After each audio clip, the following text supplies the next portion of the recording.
Welcome back to Open Line tonight. I'm here with Dr. Abramson from Vanderbilt. She's a medical oncologist, and we're talking about breast cancer tonight. And I know as women, we think about it a lot. It can be a scary thing to think about, and we probably all know someone who has been touched by breast cancer. If you have a question tonight about breast cancer, now is your time to call free of charge and talk to the doctor. The number's right there on the screen. 615-737-PLUS is the number to call.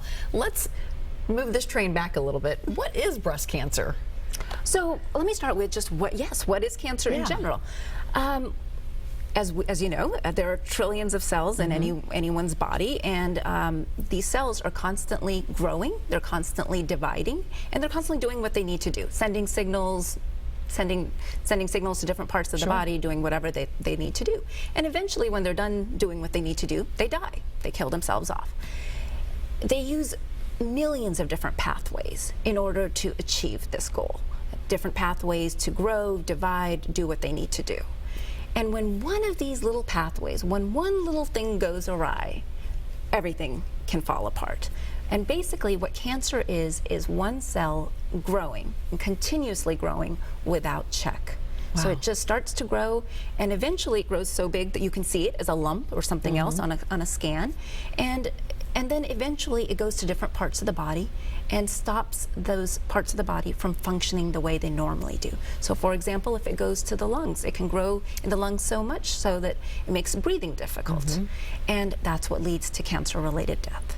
So when we talk about breast cancer research, what we're really trying to do, or at least a part of what we're trying to do, is figure out what is it exactly that went wrong. Find out what pathway where, and figure out whether or not we can target it and fix it. That's really what we're trying to do at the end of the day. I imagine if I were a cancer patient, my question would be, how do you get this out of my body and keep it out? And I mean, that's the goal, right? That is absolutely the goal. And when we talk about early stage breast cancer, and this is one piece that I think a lot of people aren't clear about, is, well, why don't you just take it out, and why isn't it gone?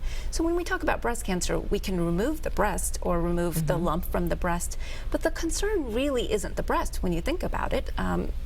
It's not a vital organ in the sense that not if the cancer grows, we can go on without our breast. Yes.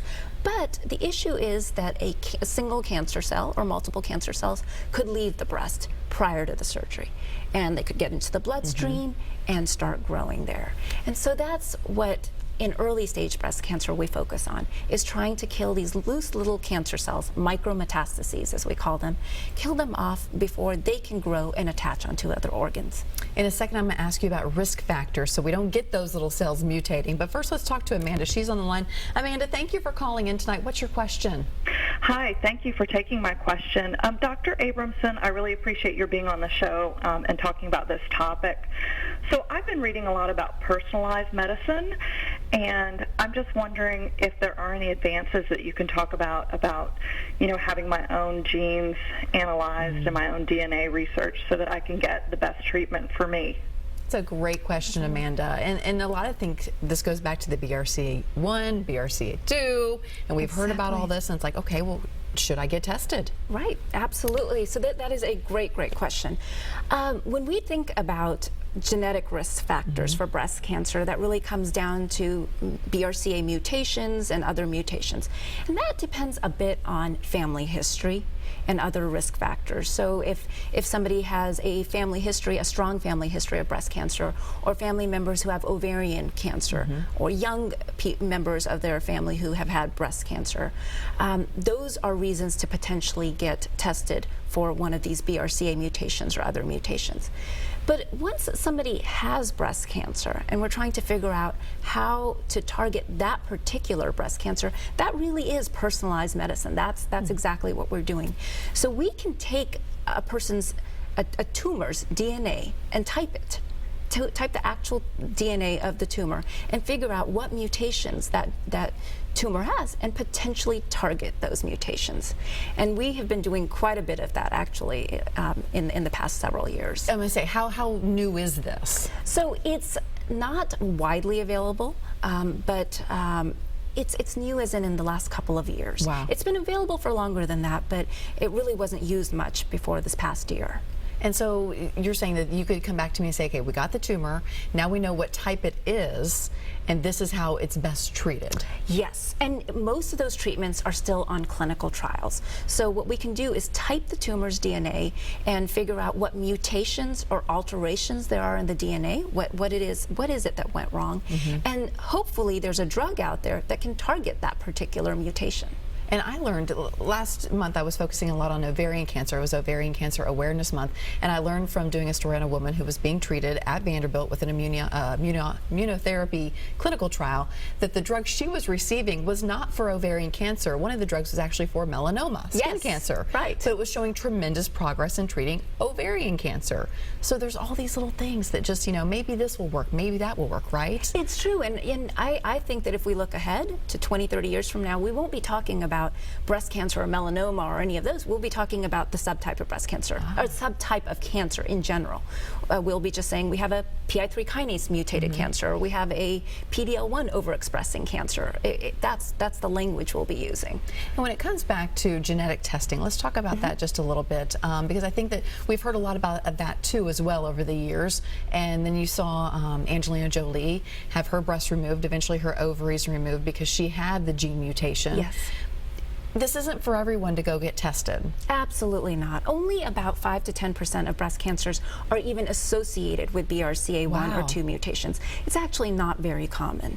And in terms of being tested, there's actually a very extensive counseling that goes into the test, because first of all, you have to really think about what would you do with the results. Yeah. If you found out that you had a BRCA1 or 2 mutation, would you actually go to that point? And then the second question is, we don't know how penetrant this gene is in everyone, meaning even if you have the mutation, are you going to get breast cancer? Right. And that's where we sort of have to look back and sort of say, what is the family history? What are the, and you don't want to get tested, find out you have a mutation if no one else in your family has ever even had breast cancer, and then what do you do with this? Unnecessary worry. What do you, exactly.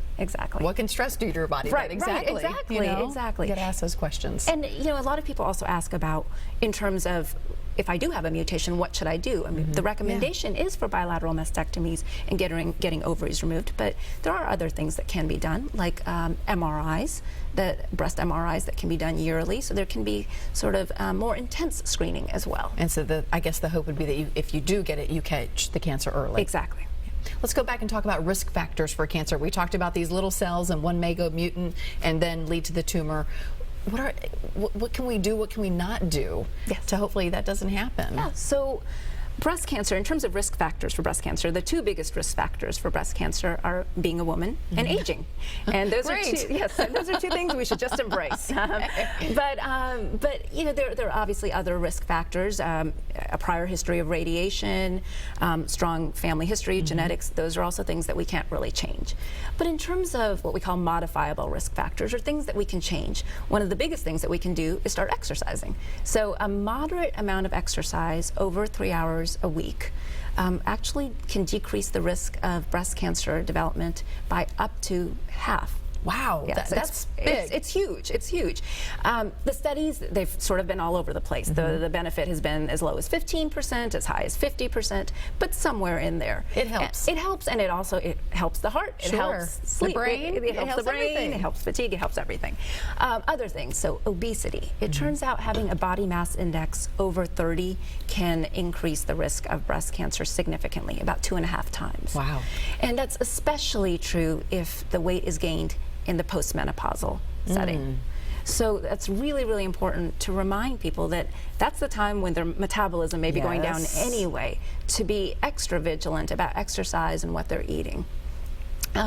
Those are the two biggest, and then the other is alcohol intake. So 1 drink per day can increase the risk of breast cancer by 12%. So I usually Is that over a sustained time? Over a sustained time, okay. yes. 12%? 12%. Wow. Yeah. It's pretty big. So we usually tell people to cut their drinking down to 2 to 3 drinks per week. Of course, you have to think about the protective effects of alcohol too. We talk about the protective effects on the heart with red wine. But it's sort of a risk balance Exactly, exactly. And I guess that's why, you know, when you go to the doctor, they ask you so much about your family history.